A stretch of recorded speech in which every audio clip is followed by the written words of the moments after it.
Chapter 31, 12 years later. Fred pushed open the door to the Ritz and strode towards the tea room as fast as he could go without running.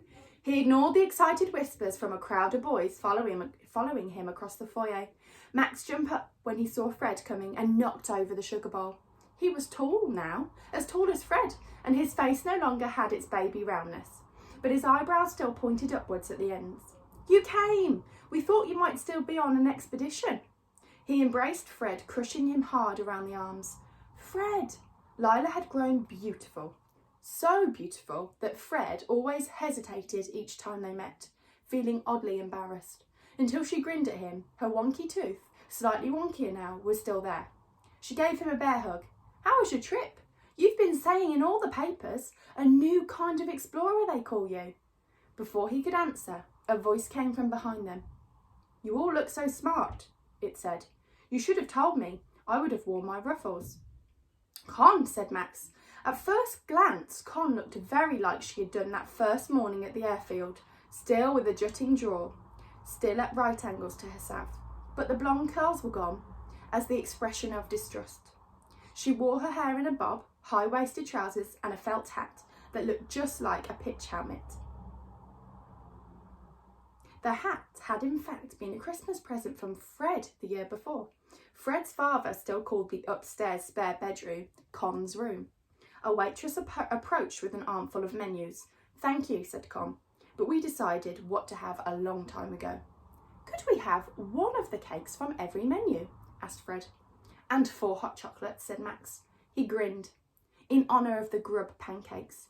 As soon as the waitress had gone, Lila reached under the table. "I brought someone to celebrate with us. He's very, very old. The waitress might not like it though.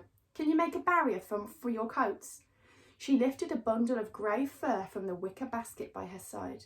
Very, very slowly it opened its eyes. "Becca," said Fred.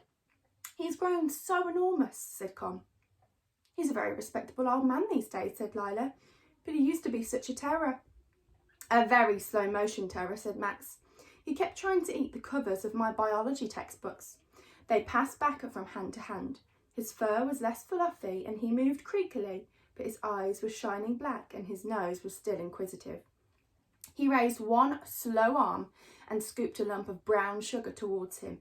Then Fred held out his hand, palm up. It was very faint now, the mark, but you could just see it. "Still a secret?" Lila held out her hand. "Still a secret." Max spread his hand on the tablecloth. "Of course." "Always," said Con. Fred looked down at their 4 upturned palms. His own was still covered in burns and blisters from his last expedition.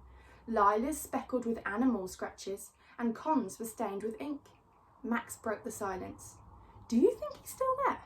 "I don't know," said Fred, "but I'll find out soon. I'm going back to the Amazon. As soon as the rains are over, I'm going to try and find it again." "But not to take anyone else to see it," said Con. "No," said Fred, "of course not. Just to say we survived. Just to say we kept exploring."